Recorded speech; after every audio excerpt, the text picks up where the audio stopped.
हरि करना।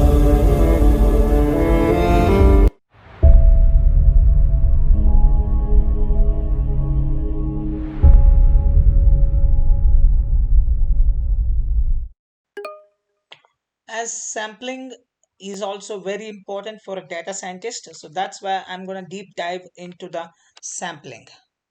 So what is a sampling? So sampling is the process of selecting a subset of individuals. You see that this is our study population.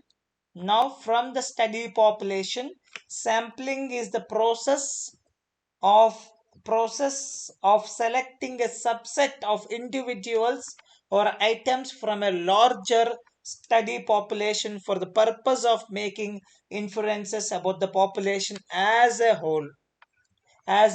Okay, so this technique is commonly used in statistics and data analysis, where it allows researchers to collect a smaller amount of data while still drawing accurate conclusions about the population of interest. So, as we have discussed earlier, there are many different types of sampling techniques, including simple random sampling, stratified sampling, cluster sampling, and systematic sampling. So, each of these methods has its own advantage and disadvantages, and the choice of sampling technique will depend on the nature of the population being studied and the research question being addressed. So, basically, let's now what will we do is it's better to take some examples of sampling so that we can have a clear cut understanding about the sampling. That's what we'll do. That's better idea. Yeah, let me check some examples here. So sampling in different fields, that's our example. So the first one, let's take one example from political field, because in India it's election time, the biggest democracy in the whole world, that's India. So always elections keep on happening in India, not to worry much. So that's why, anyway, let's take the political polling as a first example of sampling. So a pollster might use random sampling to select a representative sample of voters from a larger population. So this sample can be used to estimate how the larger population is likely to vote in an election. That's how you get the exit polls. Exit polls, let me put it here directly. So exit polls, what's the problem statement for the exit polls? For exit polls, so they want to know how the larger population is likely to vote in an election. Okay, this is one example. And the second one, this is a quality control in manufacturing. These days it's widely increased, always it's used, quality control in manufacturing. So a factory might randomly sample a batch of products to test for defects. So this is the oldest sampling technique. Even in engineering, we used to read about this sampling techniques. Quality control. Now, quality control subject we have in engineering. So there also we used to read widely about this. So if the sample is a representative of the larger population of products, the results can be used to make inferences about the quality of the entire batch. So here the issue is randomly sample a batch of products to test for defects. So next example is market research.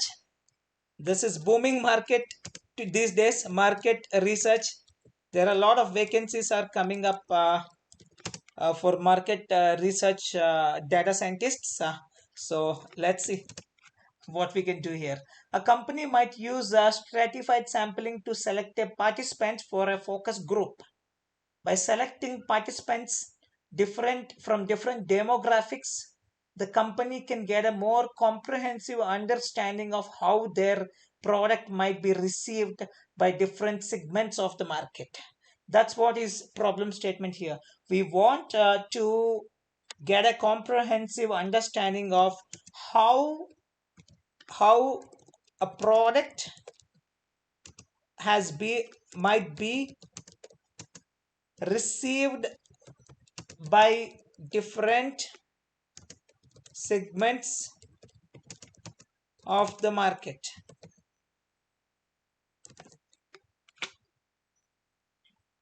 Then finally we have another field, that's epidemiology. Epidemiology, this is a recent development.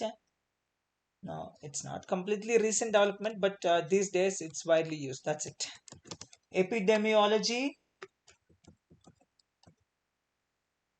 So researcher might use cluster sampling to select a sample of households in a particular geographic area to study the prevalence of disease.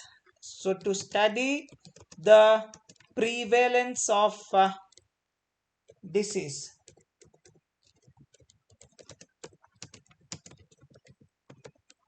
Okay, so this can help them understand how the disease is spreading within a community. That's why we have gone for the cluster sampling there. So these are just few examples of many ways that sampling is used in different fields to draw conclusions and inferences about larger populations.